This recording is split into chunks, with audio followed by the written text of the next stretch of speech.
Hello all, welcome to SRV கலக்கல்ஸ். இந்த வீடியோவில் ஆனியன் வச்சு கொஞ்சம் டிஃப்ரெண்ட்டாக ஒரு ஸ்நாக்ஸ் ரெசிபி தான் பார்க்க போகிறோம். வாங்க எப்படின்னு வீடியோக்குள்ளே போய் பார்க்கலாம். அதுக்கு முன்னாடி நம்ம சேனலை நீங்கள் இப்போ தான் ஃபஸ்ட் டைம் பார்க்குறீங்கன்னா ப்ளீஸ் சப்ஸ்கிரைப் பண்ணி வச்சுக்கோங்க. அப்போ தான் நான் போடுற வீடியோஸ் எல்லாமே மிஸ் ஆக உடனே உங்களுக்கு நோட்டிஃபிகேஷனில் வரும்.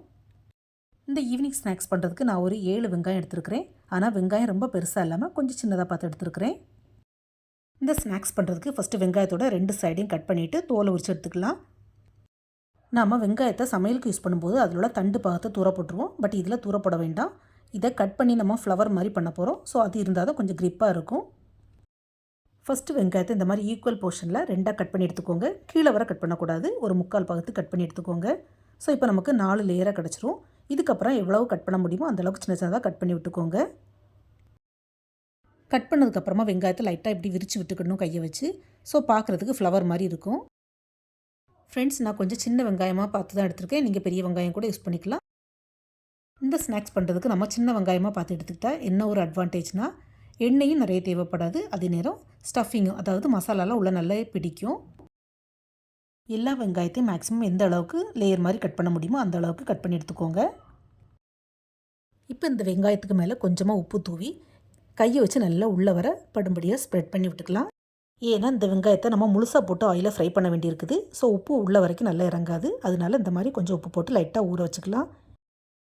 வெங்காயத்தில் இந்த மாதிரி உப்பு போட்டு ஊற வைக்கும்போது வெங்காயம் நல்லா சாஃப்டாக இருக்கும் நமக்கு.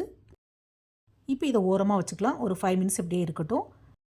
அடுத்ததாக ஒரு 3 பிரெட் ஸ்லைஸ் எடுத்துருக்கிறேன். இதை மிக்ஸி ஜார் அல்லது பிளெண்டரில் போட்டு நல்லா ஃபைன் பவுடராக பொடிச்சு எடுத்துக்கலாம். பொடிச்சு அந்த பிரெட் க்ரம்ஸை ஒரு பவுலில் தட்டி தனியாக வச்சுக்கலாம்.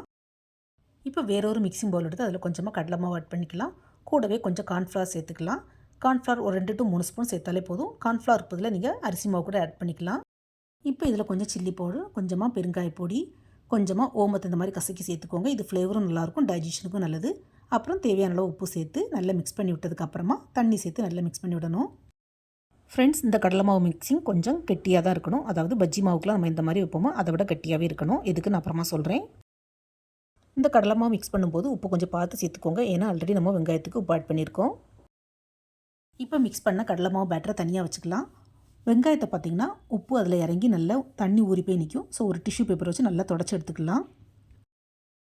இப்போ இந்த வெங்காயத்துக்கு மேலே நம்ம பொடிச்சு வச்சுருக்கிற பிரெட் க்ரம்ஸை லைட்டாக ஸ்ப்ரெட் பண்ணி விட்டுக்கலாம். பிரெட் க்ரம்ஸை நம்ம வெட்டி வச்சுருக்கிற வெங்காயத்துக்கு மேலே இந்த மாதிரி ஸ்ப்ரெட் பண்ணும்போது உள்ளே கண்டிப்பாக போக தான் செய்யும். அதுக்கு நிறைய போட்டு திணிக்க வேண்டாம். எதுக்கு பிரெட் க்ரம்ஸை நம்ம இப்படி வெங்காயத்துக்கு மேலே தூரோன்னா முழு வெங்காயத்தை வச்சு பண்ணுறதுனால சாப்பிடும்போது நமக்கு லேயர் லேயராக கிடைக்கும். அதுக்கு தான். வெங்காயத்துக்கு மேலே பிரெட் க்ரம்ஸை இந்த மாதிரி தூங்கினதுக்கப்புறமா நம்ம ரெடி பண்ணி வச்சுருக்கிற கடலை மாவு பேட்டரை ஒரு ஸ்பூன் வச்சு இந்த மாதிரி வெங்காயத்துக்கு மேலே ஊற்றிக்கலாம். அதை ஊற்றும் போதே உள்ளே கொஞ்சம் ஸ்ப்ரெட் ஆக தான் செய்யும். கடலை மாவு வெங்காயத்துக்குள்ளே இறங்கவும் வேணும், இறங்காமலும் இருக்கணும். அதாவது பட்டும் படாமலும் சொல்லுவாங்கள்ல, அந்த மாதிரி லைட்டாக ஸ்ப்ரெட் பண்ணி விட்டுக்கோங்க. ஏன்னா நம்மளோட கடலை மாவு பேட்டர் ரொம்பவே திக்காக இருக்குது. அதனால தான். இந்த கடலை மாவு பேட்டர் உள்ளே நிறைய ஸ்டஃபிங் ஆகிடுச்சுன்னா சாப்பிட்றதுக்கு மாவு சாப்பிட்ற மாதிரி இருக்கும். ஸோ லைட்டாகவே ஸ்ப்ரெட் பண்ணி விட்டுக்கோங்க. எல்லா வெங்காயத்துக்கு மேலேயும் இந்த மாதிரி பிரெட் க்ரம்ஸையும் கடலை மாவு பேட்டரையும் ஸ்ப்ரெட் பண்ணதுக்கப்புறமா திரும்பவும் ஒரு லேயர் பிரெட் க்ரம்ஸை இந்த மாதிரி தூவி விடணும்.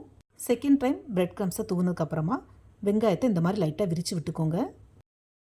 இப்போ எக்ஸ்ட்ராவாக இருக்கக்கூடிய கடலை மாவு பேட்டரில் கூட கொஞ்சம் தண்ணி சேர்த்து நல்லா லிக்விட் பதத்துக்கு கரைச்சி வச்சுக்கோங்க. இப்போ கேஸ் ஸ்டவ்வில் ஒரு கடாய் வச்சு அதில் கொஞ்சம் எண்ணெய் சூடாக்க வச்சுக்கலாம். எண்ணெய் நல்லா சூடானதுக்கப்புறமும் திரும்பவும் இந்த மாதிரி வெங்காயத்தை நல்லா விரித்து விட்டுக்கோங்க. இப்போ நம்ம ரெடி பண்ணி வச்சுருக்கிற லிக்விட் கடலை மாவு பேட்டரை இதுக்கு மேலே ஒரு ஸ்பூன் வச்சு ஊற்றிட்டு அப்படியே எண்ணெயில் தூக்கி போட்டுற வேண்டியதான். அப்படி இல்லைன்னா இந்த மாதிரி டிப் பண்ணி கூட எடுத்துக்கலாம். ஃப்ரெண்ட்ஸ், நான் ஏற்கனவே சொன்ன மாதிரி வெங்காயத்தில் கடலை மாவு பேட்டர் நிறைய கோட் ஆகக்கூடாது. ஸோ அதை மட்டும் கொஞ்சம் கவனமாக பார்த்து பண்ணிக்கோங்க. அதாவது வெங்காயத்தில் கடலை மாவு பேட்டர் பட்டும் படாமலும் இருக்கணும். இது ரொம்பவே முக்கியம் ஃப்ரெண்ட்ஸ். வெங்காயத்தை எண்ணெயில் போட்ட உடனே கரண்டி போடாமல் கொஞ்சம், அதாவது கீழே உள்ள போர்ஷன் நல்லா வெந்ததுக்கப்புறமா இந்த மாதிரி ஃப்ளிப் பண்ணி விட்டுக்கோங்க.